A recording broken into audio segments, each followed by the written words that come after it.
Well, hello there and welcome back, high schoolers. I am going to demonstrate the next project, which was the tic-tac-toe board for your options.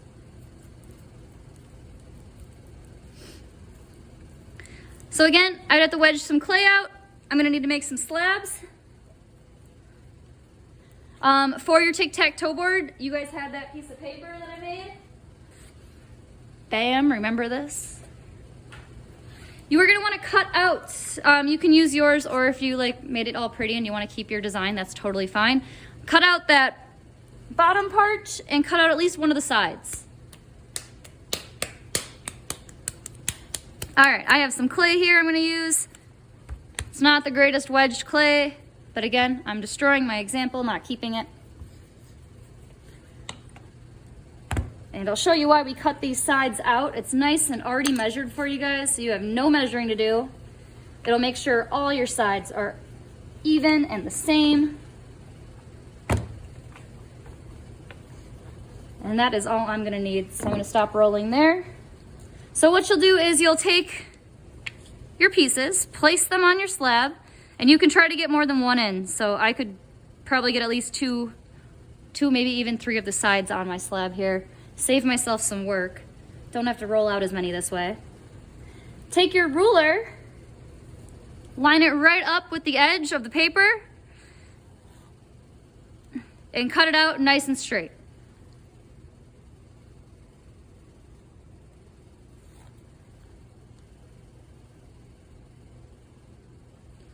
So here we go. To save you guys time, I already cut out all the sides of my box. So I'm not going to make you watch me do that. So that's all I need. Ooh, but one more thing. Almost forgot. If you want to add texture to your boxes, I'm actually going to do that with the cover of mine. We'll use this again. Still have part of my slab. Don't have much rolling out to do. And if that happens to you, you rip it like I just did, I would start over because mending it never looks as good. So I am just gonna redo this.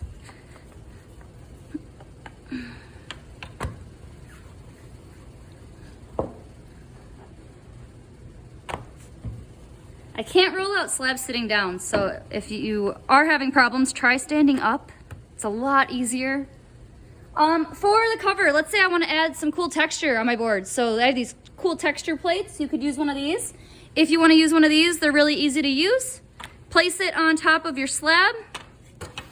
I'll do half with this and half with a different one. And just roll it out. Make sure that texture plate becomes about level with your clay. So like right now, there's barely any edge. It's right from one another.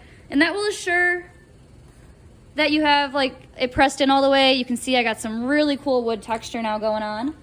Or if you'd like, I got these new rolling pins this year. So you can try using one of the rolling pins. When you use these, I suggest practicing on a scrap piece of clay first so you know how hard you have to press down, because there's no rolling it on twice. You're gonna get different texture. The pattern's gonna be in a different spot. So just kind of get to know how hard you have to press down before applying it to your actual piece. That's really cool. So do the texture plates first before you cut out your sides or your cover, whatever part you're doing, or you can even use them on your mugs, whatever you got going on. Make sure you put the texture on before you cut it out, because when you apply those texture plates, you're pressing them out just a little bit more. You're making the clay just a tad bit thinner. It's not an extreme amount, but it would make your edges not perfect. Your lines wouldn't be completely straight anymore. And we want this all to match up super well. So I'm just gonna cut that out. Looks really cool. Got some textures on there. I'm gonna set this aside and I'm gonna make that the top of my box. So we'll get back to that piece.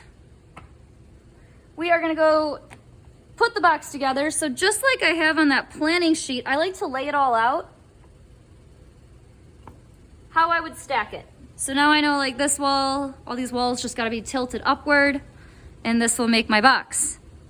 To make connecting it a heck of a lot easier, we have this fancy tool right here. You want to put an angle on all of your slabs here, wherever they're gonna connect to another slab. So that's why I like to have this all laid out. It's easy to see. I know the bottom of this is gonna connect to here. The side is gonna connect to another side, and same on this. So I do not wanna cut the top of any of these. So I am just gonna start quickly.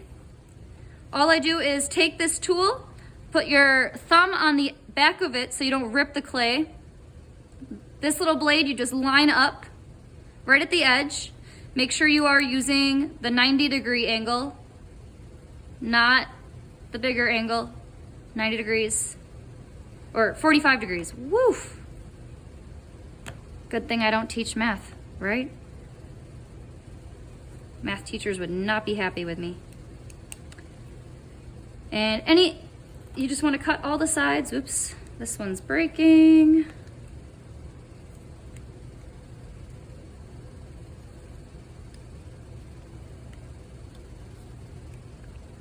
There we go.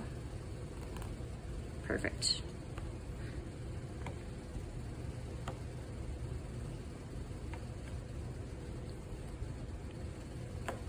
These are really great too to keep because it's good to have some coils to attach your slabs together. So keep some of your little side pieces. Super easy to roll these into coils.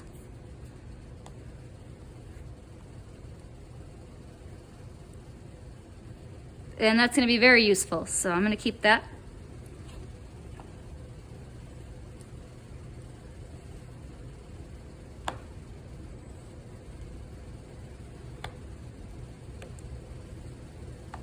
So you are cutting, I did forget to mention, the inside of the box. So wherever this is going to stand just like this. That'll be the inside. So if you do have texture, make sure you're cutting on the right side. If you want the texture to be facing outwards because you want people to see it on your box, that should be the side that you're not cutting.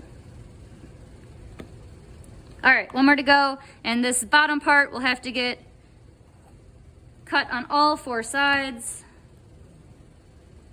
Oops. It is best to do this and to put your box together when it's leather hard. So if you have time, clearly I'm not making you guys wait in the video. You want to wait probably about like 10-15 minutes. Just let your slabs lay out. If you leave them on the tarp, they're gonna dry out a lot faster. And you just wanna wait till they get like a little bit leather hard. So that means like halfway dry. They're gonna be really easy to stack. Now mine are super wet clay. It's gonna be really difficult to stack these, but I'm not gonna wait this out. So here we go. You're gonna wanna score all of your edges that go together. Don't stack your box before you have all of your sides scored and ready to go, because the walls are not gonna stand and you're gonna be awkwardly asking a friend to hold up the wall while you grab the other sides and score. Not that that's a bad thing, but they may not be willing to help you. Just kidding, everyone's really nice. All right, so slip, score, all this good stuff. I am just gonna get started. Don't do what I do. Put slip on one side. These edges will fit perfectly together. And I can start stacking them.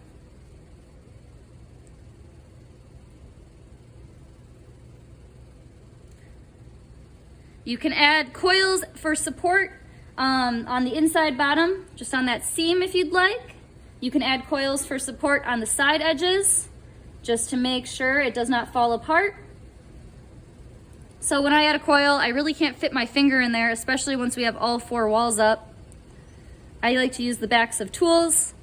This tool is my favorite. It's a little curved piece. The back of it is nice and smooth, and it fits in cracks and crevices so nicely. So I can really blend them together nicely by adding coils. And I am just gonna quickly put this together. I didn't even slip and score, so this is gonna fall apart in the kiln. Good thing I'm not keeping it. But this would be my box. Woo, beautiful. Can start adding on details and all that good stuff. My cover should fit right on top because we measured it all out perfectly. I did not have to cut the edges of this at all, but bring over my example here. You will notice that my cover, like right now, once this is glazed and ready to go, this could just slip off and fall and break. And well, that would make you really sad. Make me really sad. So what I did to my cover is first on one side I had something coming out so the box can't slide off. The lid's not falling off that way. Then I added a little lip on the inside cover. So this was just a little extra thick coil, or you can do it with a little slab so that this hits the edge of the box and it won't fall off. I don't have to worry about it falling off and breaking ever. So if you are doing a box, you are going to want to add those on as well. These always are really great in the corners. You could add just little squares of clay. You could add all coils or something going around all the edges. Or if you're lazy, if you put it on two sides, that'll be enough as well because it still wouldn't fall off these sides. So if you're not feeling it, that works. All right, that is the end of my demo though. So you have a bunch of projects to choose from. Good luck.